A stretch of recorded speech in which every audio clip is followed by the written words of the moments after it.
Welcome to Music's the Hang Up. In this episode, we're talking to Mélonade. You might know him from his self-titled album Mélonade or the other one, Dream Plaza. Both have hit high charts on Bandcamp, and just this month with A2, he releases his self-titled album Mélonade on vinyl, which is a pretty big deal. That is still available with 500 runs, so catch that now.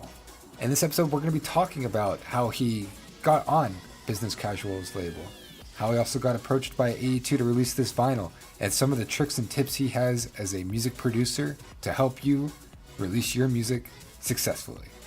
Let's get into it. We have Mélonade on the show. Go ahead and introduce yourself. I'm Mélonade. My real name is Ewan. I'm from Scotland, and I've been doing music for 4, maybe 5 years now. Mostly French house, future funk type stuff. Just released my debut vinyl release on A2. To start off, when did you get started with future funk? I kind of got started into future funk after 2015. I didn't come in through a vaporwave kind of direction. I found artsy music. I loved the visuals, the whole upbeatness, I guess, of the genre. And I thought I'd try my hand at it. I did an album called The Memory Collective in late 2015, which was kind of future funk, not really, it wasn't very good. Then released Rosy Retrospect in 2016, which was probably future funk, and one of the tracks from that album is actually on a vinyl release. What was the first track you released that was like a big hit? I think pretty much that was Dreams We Share. It was uploaded on the Sunrise Collective SoundCloud, and it got a really good response. People liked it, and I think it was the first time I kind of made a song that was not only listenable, was just really fun, was well executed, sort of thing.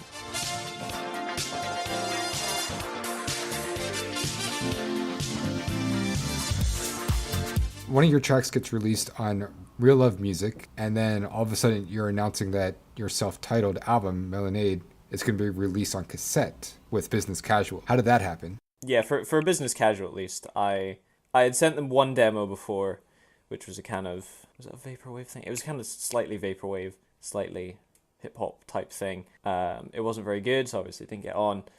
So I waited a little while, and then I kind of collated all of the really good singles, got a little bit of new material, packaged it together, and sent them a demo, and they were impressed with it. So yeah, they went ahead and did the cassettes.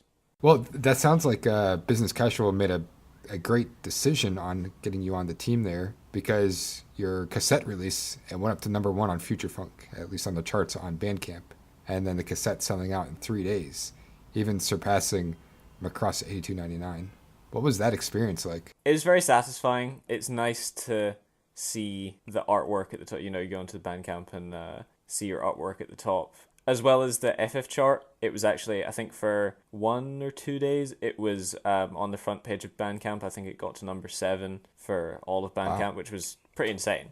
So it was nice to get a good response for something I'd put so much effort into. And the cassettes obviously selling out, not immediately, but 3 days, again, it's very fast. So it was just very humbling, and it was nice to see that people liked my stuff generally. Yeah, for sure. What do you think was a big factor in it being so successful? I'm not too sure. Again, these things are not always cut and dry with why people like them. Everyone has their kind of different opinions. I think I really managed to get it to be very upbeat. That was the main thing I was aiming for. As well as that, the collaborators I brought on, again, I want to express my thanks to them, because they put a lot of their sound onto the album and gave it some variety. It wasn't just a holistic kind of all future funk tracks. It was slightly different over the course. Mm-hmm. So yeah, thanks to Autoyo, Pop Up, Cujo, Binary Stars, Mayor, Obi99.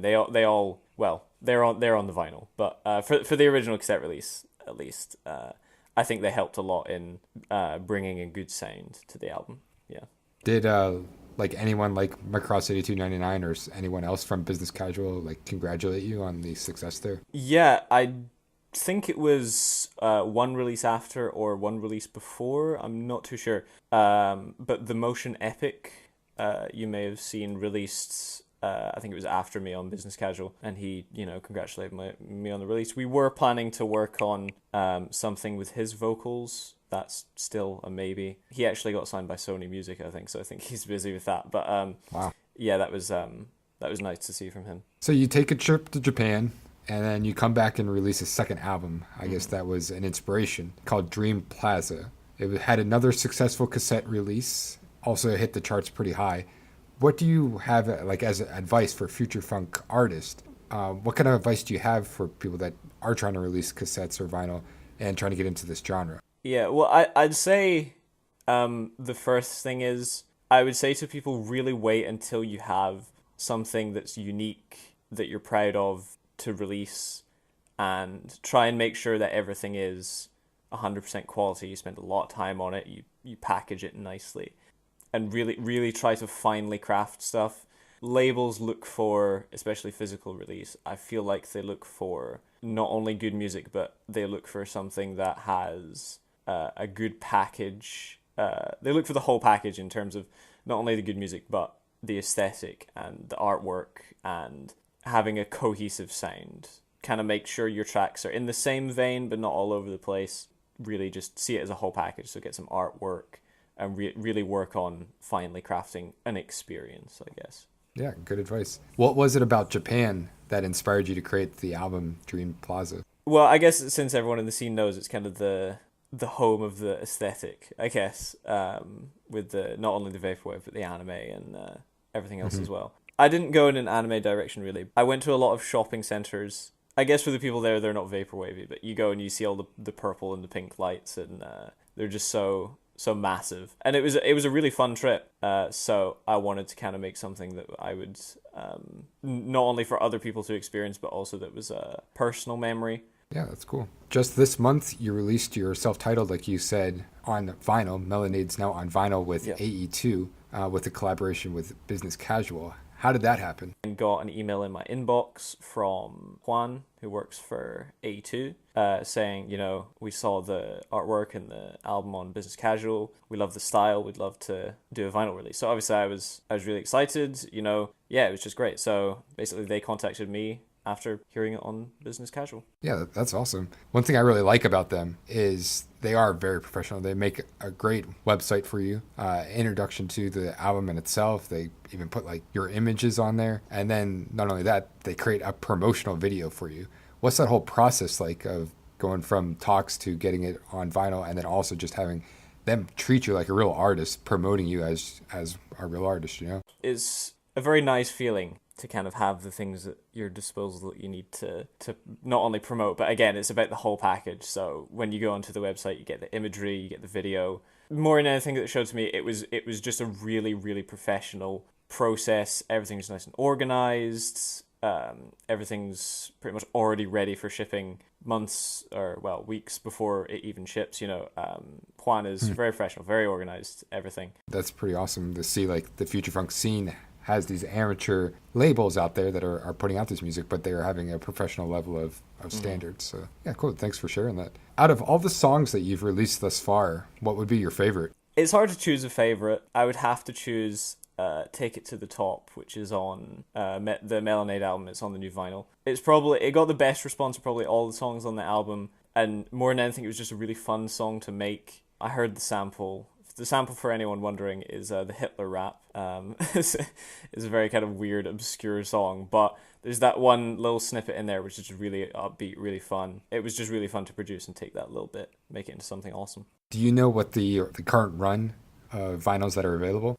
Current run is 500, and then I can also confirm that Business Casual are doing another 100 cassettes. So if the vinyl is out your price range and you want to get something smaller, there's more cassettes coming as well. That's great. And so the rest of 2019 and the future, what does that look like for you? What are your plans and goals? For Mélonade, it's going to be looking forward to original music. I have 2 collaborations in the works, one with Unibeat and one with ev.exe or ev.exi, or however. And I'll be looking ahead to hopefully getting some original stuff out on cassette and vinyl. I'm in talks with Strawberry Station and some other UK artists, and we're putting together a Future Funk live show in London in July. All right, so wrapping it up here, do you have any last words you want to say? Anything you want to say to your fans? I just want to say thank you to everyone for listening. It's really great to see that people love my stuff. Again, for people buying the physicals, thank you so much for supporting. Your money is going to a good place. My goal is to reinvest any money from the physicals back into the community. So not only supporting labels and artists, but also that money is going towards organizing the live show in July. So yeah, thank you so much for all the support. Perfect. Well, to wrap it up, where can people find you so they can listen to more of your music? Mostly on SoundCloud. My music is also on iTunes, Google Play. I'm on Spotify. I'll put all those links in the show notes so people can grab those easily. Cool. Well, thank you for your time. Yeah, no worries. Thanks. It was great. Cheers. Awesome. That was a great interview. Thanks, Mélonade, for sticking around and talking to us. For all the songs and links that we talked about, you can find those in the show notes. You can also get his new vinyl on AE2 for $22 US. If you enjoyed this episode, go ahead and support him. If you like this kind of thing, come hang out with me on Discord or on Twitter and Instagram at Musics to Hang Up. We also have an events page on the website musicstohangup.com, which includes all physical releases for Future Funk and Vaporwave. It's a great little calendar. It tells you exactly the day that things release, how much they're going to cost, and where to find them. If you're an artist and you want to get your stuff onto that calendar, please contact me.